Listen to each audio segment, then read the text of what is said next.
The shell casing was the wrong color. That was the first thing Arbitrator Vensalas noticed when she entered the evidence chamber.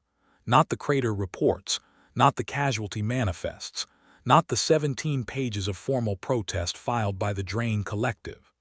Just a small, spent cylinder of metal, no longer than her forearm, resting inside a containment field on a rotating plinth. Someone had retrieved it from the debris field and sent it here as documentation. It was the color of old blood, oxidized at the rim, and it was warm. The sensors said it had been cooling for 6 days. It was still warm. She stared at it for a long time before she realized her hands were clasped behind her back, a posture she associated with executions, not evidence review. The report underneath, it said the humans had agreed to stop using railguns. The report did not say what they had started using instead.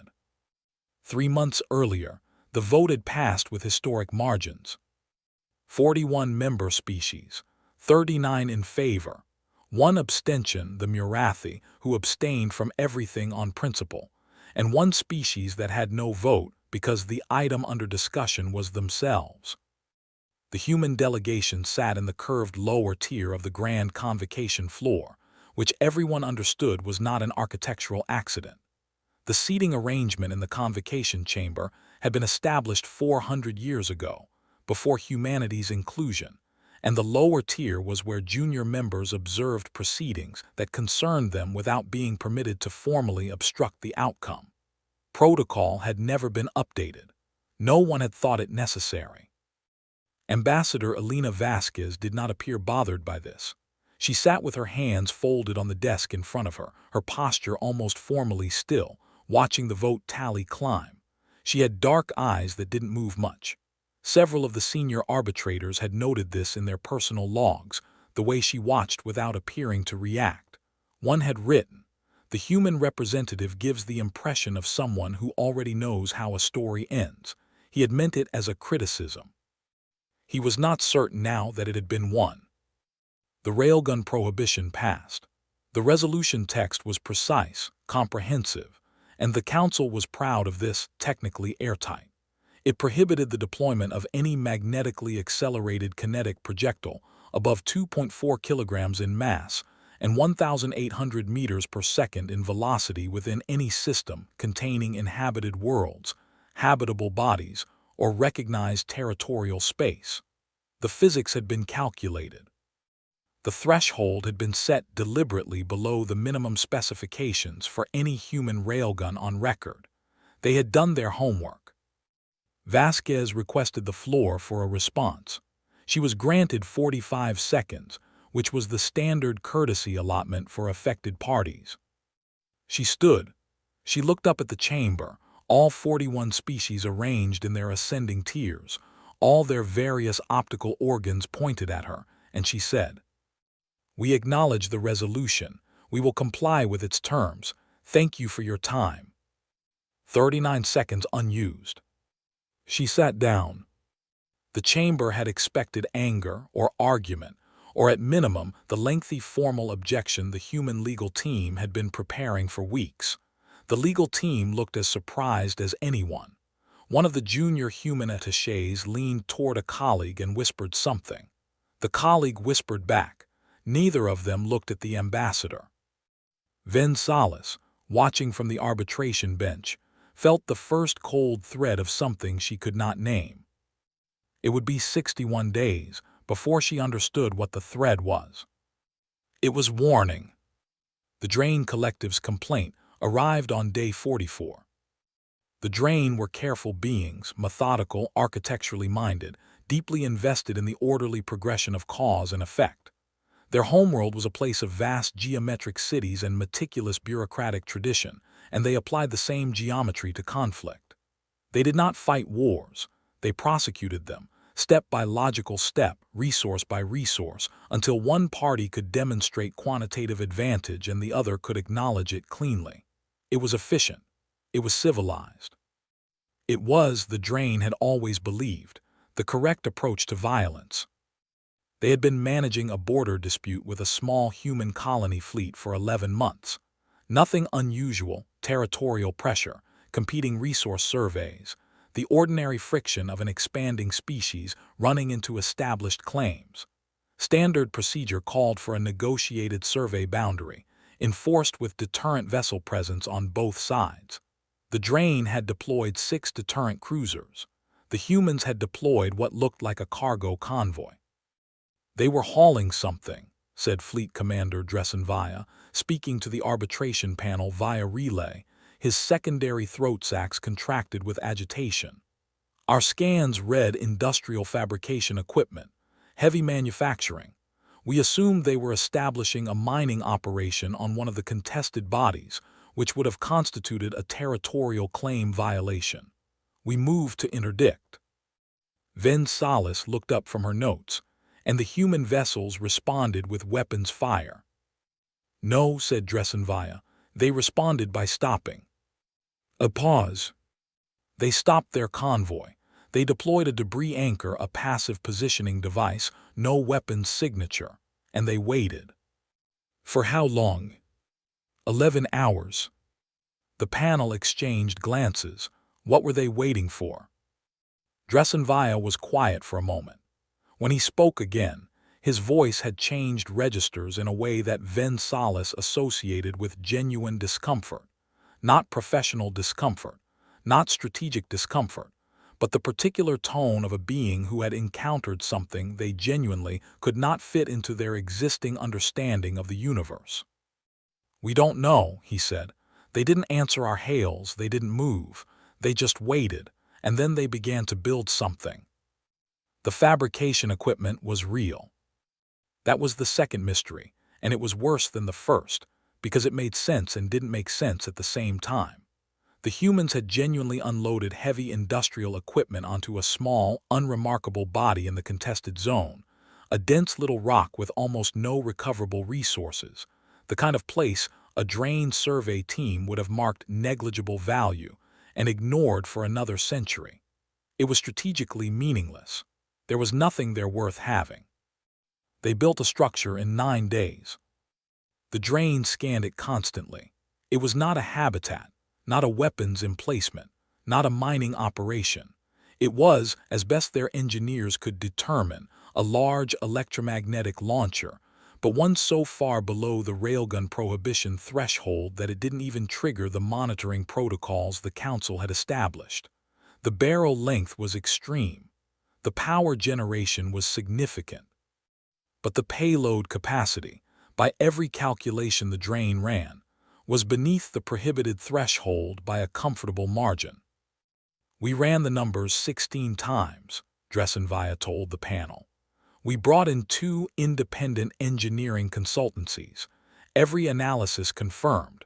What they built could not, under any physical law, produce a projectile in violation of Resolution 7741. "So what was the problem?" asked panel member Gorathixes, who had the clipped impatience of someone who processed complaints by volume rather than weight. Vensalas reached forward and transmitted a secondary file to the panel's displays. "They built 47 of them." The room was quiet. "At first we thought they were establishing some kind of mining array," he continued. 47 below-threshold launchers, if used for ore ejection, would be a legal if inefficient way to move material off a low-gravity body. Then we noticed the alignment. They weren't aimed at collection points. They weren't aimed at their own transport vessels. They were aimed at empty space." Vensalas stared at her display. "Where in empty space?" "That's what we couldn't determine. The vector calculations kept failing. The trajectories only made physical sense if you assumed." He stopped, clicked his secondary vocal structure once. "If you assumed multiple launch points were contributing to a single coordinated impact event at a target location approximately 8 light minutes away. 47 independent subthreshold launchers, 8 light minutes." Vensalas set down her stylus. She picked up the complaint file and went back to the beginning. She read it again from the start. She was looking for the moment where she had missed something. She found it almost immediately, buried in the initial scan logs. flagged as irrelevant by the automated system because it was just a timestamp discrepancy. The humans had started building the launchers 9 days before the Drain Interdiction Force arrived. They hadn't built the array in response to being stopped. They had already been building it. The cargo convoy had stopped and waited for 11 hours, not because it was surprised or buying time or waiting for orders. It had stopped because the construction schedule called for a delay at that stage, and the Drain cruisers happened to be there for it. The humans hadn't noticed the Drain were there. They were already doing something else entirely, something the Drain had walked into the middle of and completely misread. What was the target? Vensalas asked quietly. An abandoned deep space relay, Dressenvia said. Pre-compact infrastructure, listed as decommissioned in the Council registry. No inhabitants, no territorial significance. They launched a coordinated volley from all 47 positions simultaneously. The relay was destroyed. A practice target. Yes. They were testing the array. Yes. And they needed a target large enough to verify impact coordination, but small enough that destroying it would raise no objections. Yes. The panel member Gorathigzi said slowly. The railgun prohibition specifies projectile mass and velocity parameters. It does not specify the number of projectiles, Vensalas finished, or whether those projectiles might be coordinated in flight to produce a combined impact effect exceeding the individual parameters. The room was very quiet. They knew, said Gorathigzis, it was not quite a question. They knew before the vote was taken, Vensalas said. They voted yes. They complied. They were already building the replacement. She thought about the ambassador, her still hands, her unused 39 seconds. We acknowledge the resolution. We will comply with its terms. They had every word of it. The request for Ambassador Vasquez went through 3 layers of diplomatic routing before she agreed to appear before the panel in person rather than via relay. She arrived without a legal team. This was, Vensalas noted, either complete confidence or a very specific kind of theater. She had not yet determined which. Vasquez was a small woman by human standards, which still meant she stood taller than 2 of the panel members. She had the kind of face that looked like it had made many decisions and was comfortable with most of them. She wore no insignia, no rank markings, nothing that human delegations usually deployed as deliberate status signals. Just a dark coat, just still hands. Ambassador, Vensalas began, I want to offer you the opportunity to explain the contested body array before the panel is forced to make assumptions. Vasquez looked at her for a moment. What assumptions are you currently working with? That this was deliberate circumvention of Resolution 7741. Circumvention, Vasquez said, as if tasting the word. A projectile below the threshold was launched from each installation. Every installation was compliant. The array as a system is not addressed by the resolution. We are aware. Then what's the question? Vensalas kept her voice carefully neutral. The question, Ambassador, is, what is the target? And there it was, the first visible crack, infinitesimally small in Vasquez's composure. Not fear, not guilt, something else. Something that Vensalas would spend the next 70 days trying to correctly name. That information, Vasquez said, is a matter of human defense planning and is not subject to disclosure under current Council treaty frameworks. You're building a weapon you're not required to tell us about, using components you're not prohibited from using, pointed at a target you're not obligated to name. We're building an asterisk system asterisk, Vasquez said. That's different. Is it? The silence between them lasted long enough to become uncomfortable. Ambassador, Vensalas said carefully, I am going to ask you something that is not in the formal record yet, and I would like an honest answer. Are you afraid of something? Vasquez looked at her, The dark, steady eyes, the hands that didn't move. "Arbitrator," she said, "we're always afraid of something. That's not the relevant question." "What is the relevant question?" Vasquez was quiet for 3 seconds. For a human, Vensalas had learned, 3 seconds of silence was a very long time. "The relevant question," Vasquez said, "is whether you should be too." The discovery came 6 weeks later, and it did not come from the human delegation or the arbitration panel or any of the 17 monitoring agencies that had been filing increasingly urgent reports about human construction activity across 14 different star systems. It came from an archival researcher in the Council's own Deep History Documentation Department, a junior Murathi analyst named Sevas who had been running routine cross-references on decommissioned infrastructure logs and found something that made her stop her work for 2 hours before she told anyone. The abandoned relay the humans had destroyed as a test target was not, in fact, abandoned. It was listed as abandoned. It had been listed as abandoned for 31 years. But buried in the maintenance records, not deleted, not hidden, just never cross-referenced with current deployment databases because the registry categories hadn't been updated, were automated diagnostic pings, sent every 47 days, acknowledged by a system that should not have existed, sent to an address that should not have been active, using an encryption key that had been officially retired in the previous administrative cycle. Someone had been maintaining that relay. Someone had been using it. The encryption key, traced through 4 layers of legacy protocol, resolved to a source that Sevas stared at for a long time before she wrote it down. It resolved to the Drain Collective's classified strategic communication infrastructure. Vensalas read the report in her office, very late, with the lights low the way she kept them when she needed to think without distractions. She read it twice. Then she pulled up the original complaint file, the one where the Drain had formally objected to the human array construction, the one where Fleet Commander Dressenvia had said they couldn't determine what the target was. They had absolutely known what the target was. The Drain had used an abandoned council relay as a covert communication node. The humans had found it. The humans had, without filing any complaint or notification or diplomatic communication, built 47 precision launchers, tested them on the node, destroyed it cleanly, and said nothing.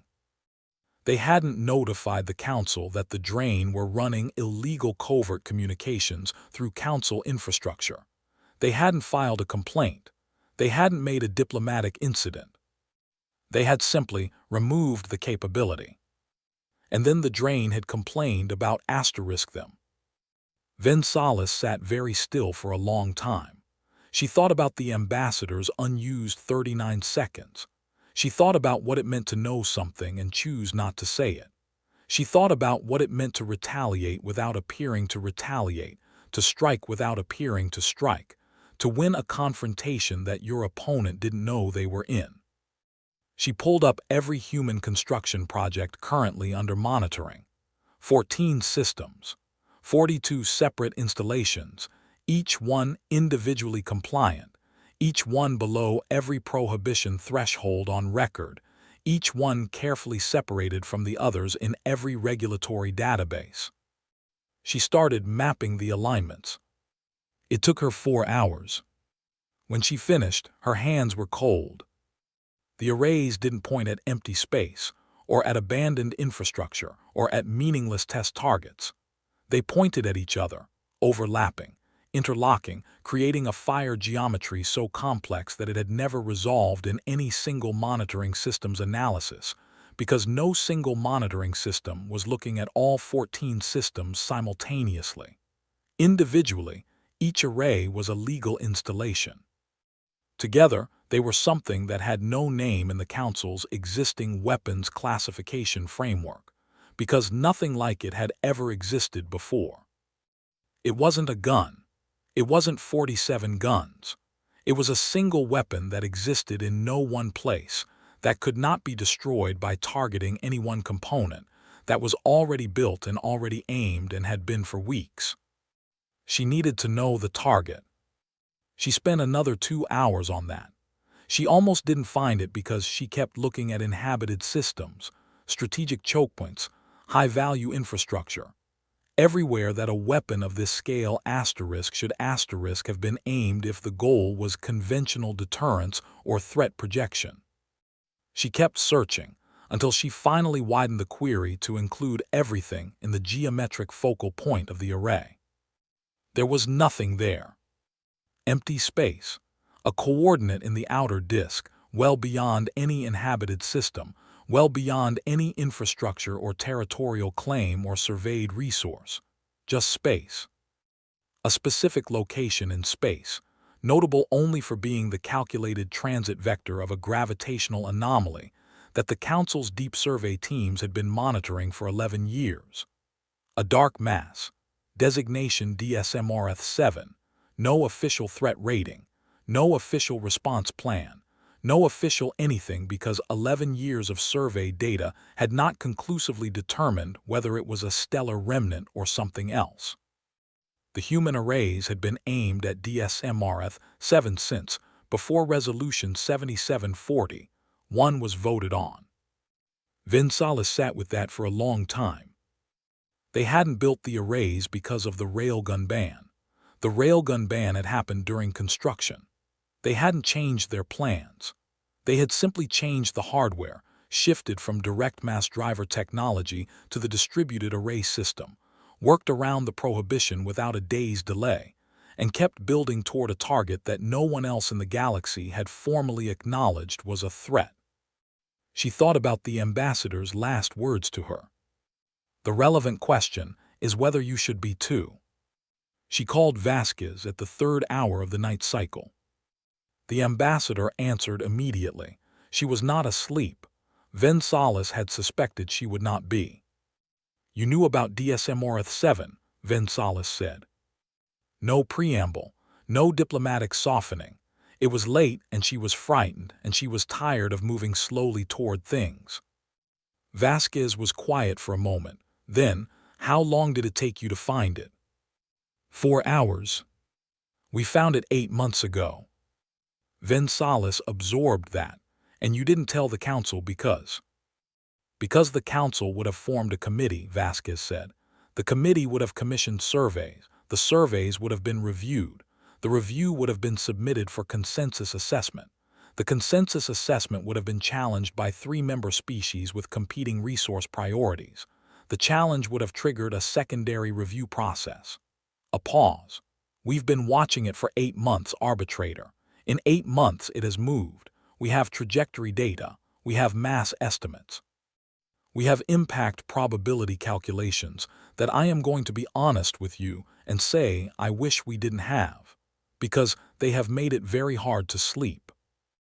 Vensalas heard something in the ambassador's voice then, something she had not expected to find, something that recalibrated everything she thought she understood about human confidence and stillness, and those dark, steady eyes. Vasquez was exhausted. Not operationally exhausted.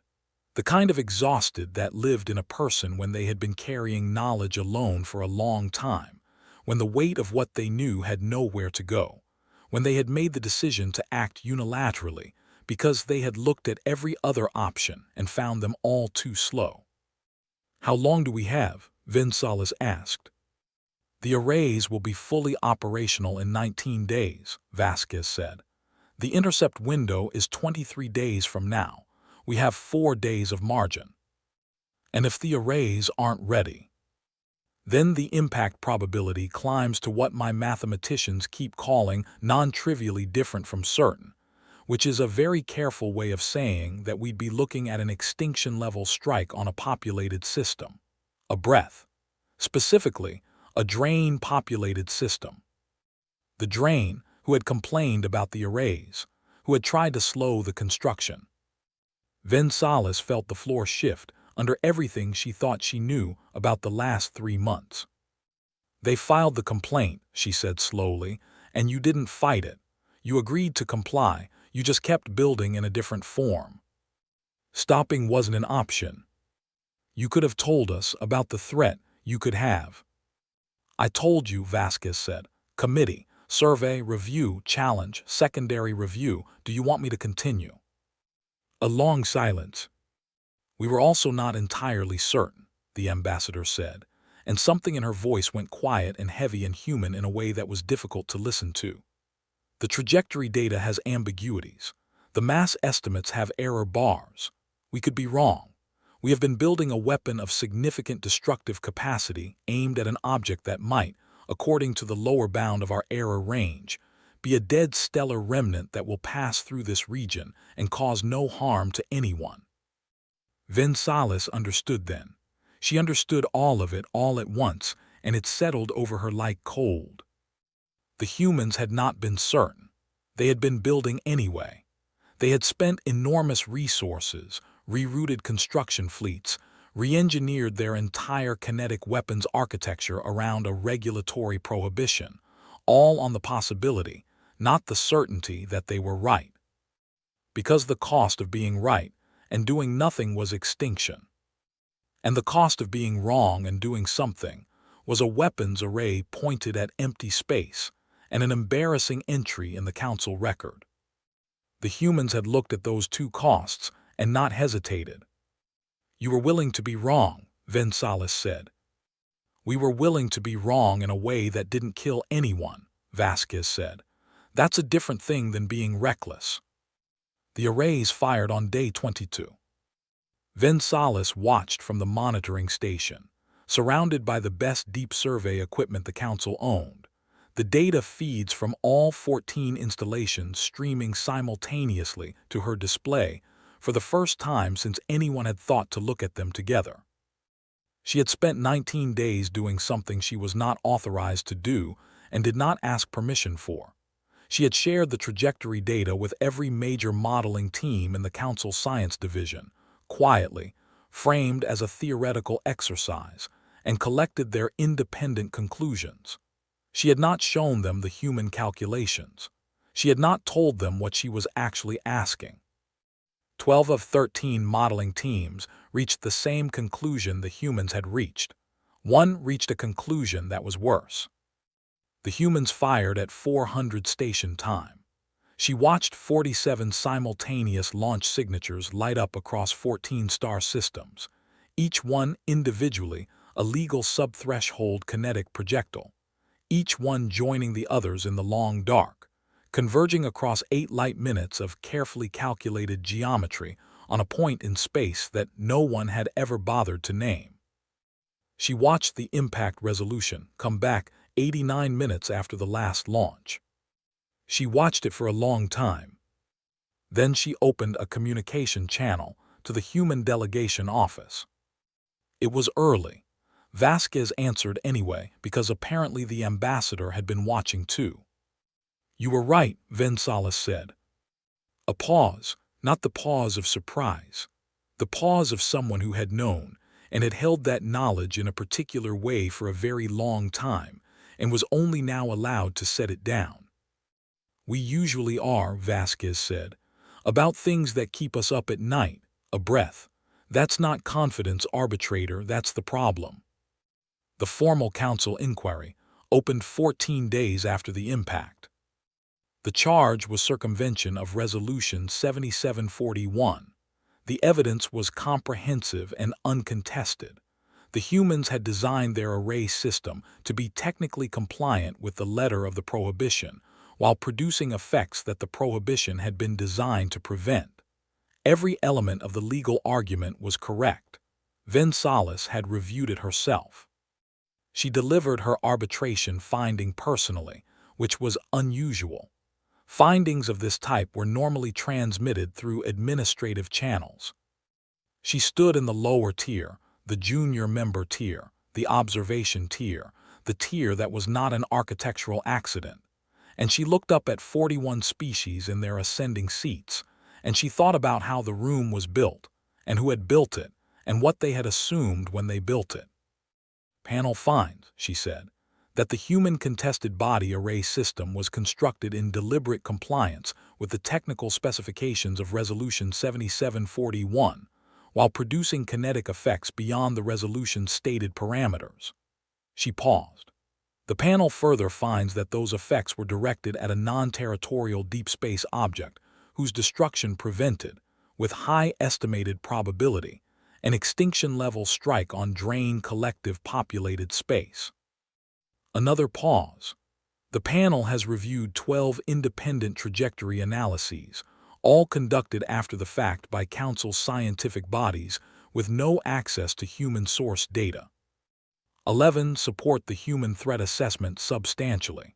The 12th suggests the threat may have been larger than the human estimates indicated. The room was quiet in the way that rooms were quiet before they weren't. The panel's finding on the charge of circumvention is as follows.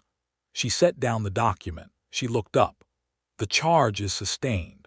The humans did circumvent Resolution 7741. The Council should be aware of this because it means that any future weapons prohibition, if passed in the same form, will be circumvented in the same manner.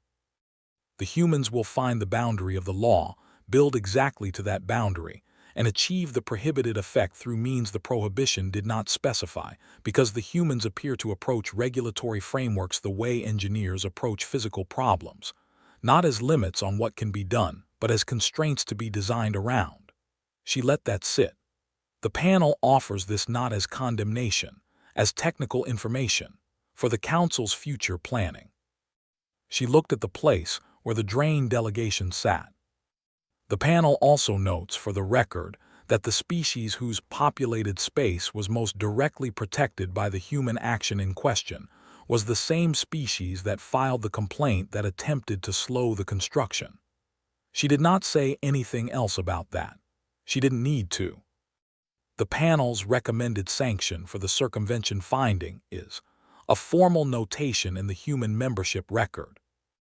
The panel does not recommend suspension, restriction, or further prohibition, on the grounds that the next prohibition will also be circumvented, and on the further grounds that the Council does not currently have a better plan for DSM-7's debris field, which will require continued monitoring and possible additional intercept actions over the next 12 to 20 years.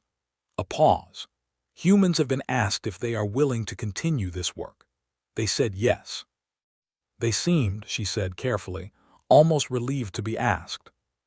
She found Vasquez afterward, in the corridor outside the chamber, standing in the specific way people stood when they had been holding themselves very straight for a long time and were only now allowing their weight to settle. "I read your impact analysis," Vensalas said, "the preliminary one, the one you ran 8 months ago with the first trajectory data." Vasquez looked at her.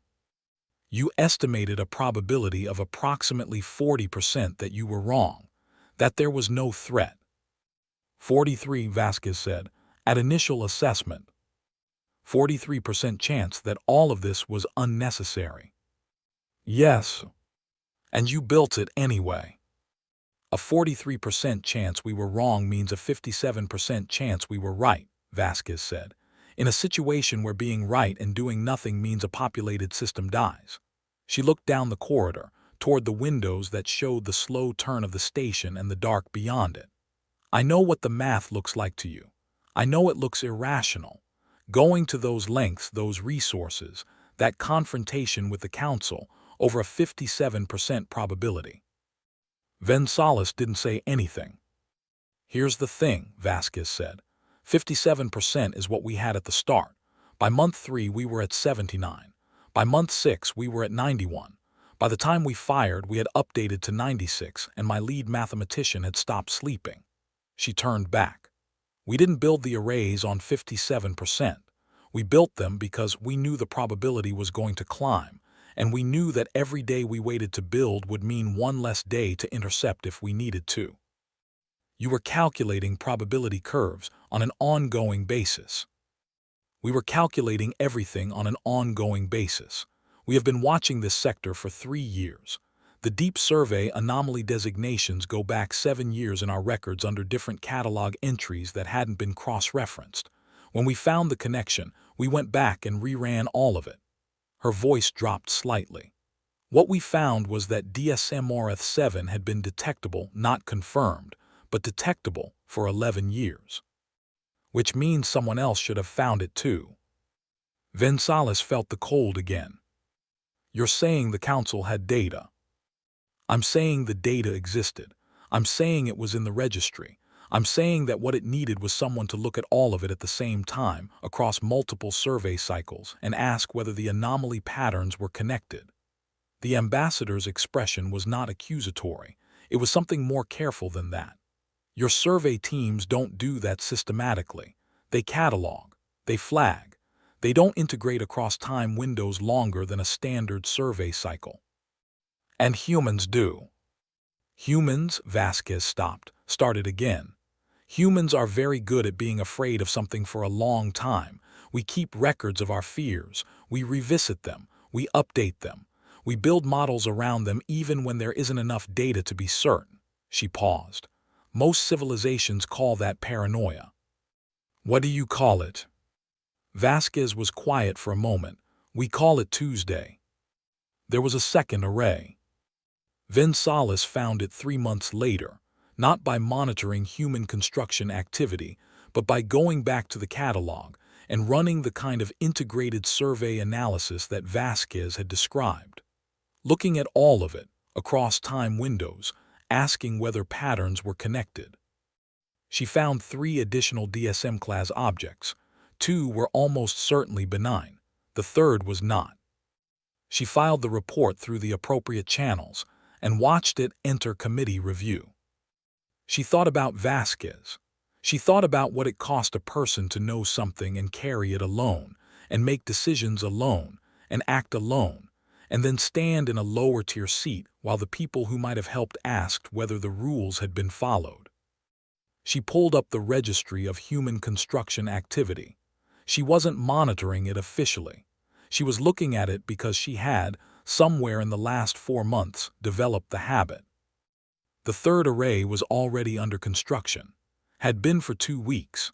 She found 4 installations, all individually compliant, all individually sub-threshold, all pointing at a focal point she recognized from her survey analysis as the projected transit path of DSMRF-4.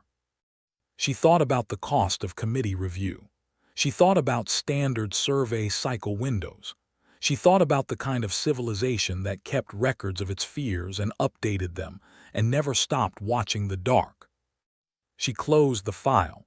She opened a channel to the human delegation office. Ambassador Vasquez, she said, when the line connected. Arbitrator, a pause, you found one. I found one. Which one? RF4. A silence. Then good, that's faster than we expected. You expected me to. We expected someone to eventually run the integrated survey analysis. We've been hoping someone would. A breath. It's been lonely, Arbitrator. Watching the dark alone. It's better with company. Vensalas sat with that for a moment. She thought about the empty feeling the chamber had at night when the council was not in session and the tiered seats were empty, and the junior member tier was just a place on the floor that no one had ever needed to redesign because it had never seemed important. The drain collectives populated systems fall within the potential impact radius of ORF-4 as well, she said. Yes, said Vasquez, they do. They'll object to the new array. They will. And you'll comply with whatever the council decides. We'll comply with the letter of whatever the council decides, Vasquez said, and she sounded tired and wry and deeply, permanently awake. We always do. Vensalas drafted her recommendation to the Science Directorate that night. It was not a short document. It proposed a new cross-cycle survey integration protocol, a standing threat assessment body with rotating membership, a formal advisory role for human analysts in long-range catalog review, and most controversially, a mandatory integration period of 48 hours before any species filed formal complaint about human weapons construction activity, during which the complaint would be held, while an independent team reviewed the construction trajectory data. She knew it would face objections. She knew the drain would oppose the last provision specifically. She knew the committee process would take months. She filed it anyway.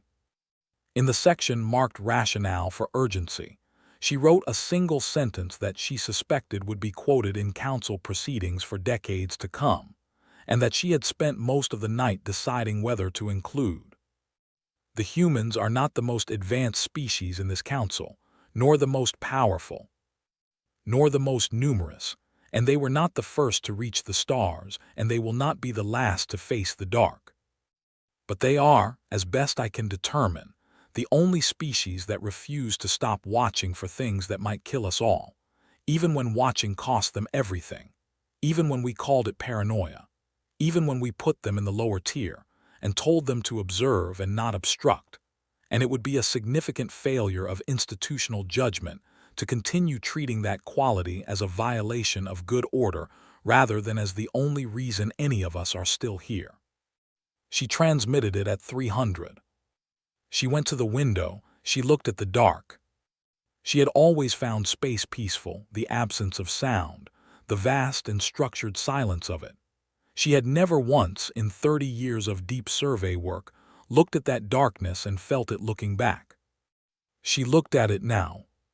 She thought about what it meant to watch something for a long time, to keep updating your fear, to never let yourself believe that absence of evidence was evidence of absence.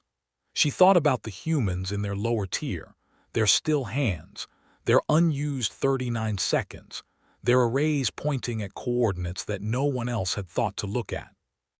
She thought about what it cost them, and what they had never asked to be reimbursed for that cost, and how they had sat in the observation tier watching the vote pass and said thank you for your time and gone immediately back to building. The galaxy was very large and very old and very full of things that moved in the dark without announcing themselves, and the humans were very small and very tired and completely unwilling to look away. That was not strength exactly.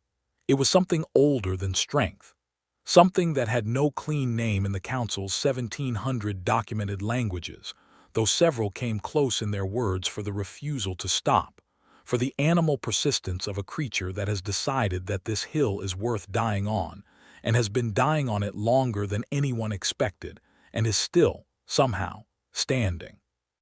The Murathi word for it was **Sarathval**, which translated most directly as **, the grief of a thing that has accepted it will not be thanked, but continues anyway. The humans, as far as Vensalas knew, did not have a single word for it.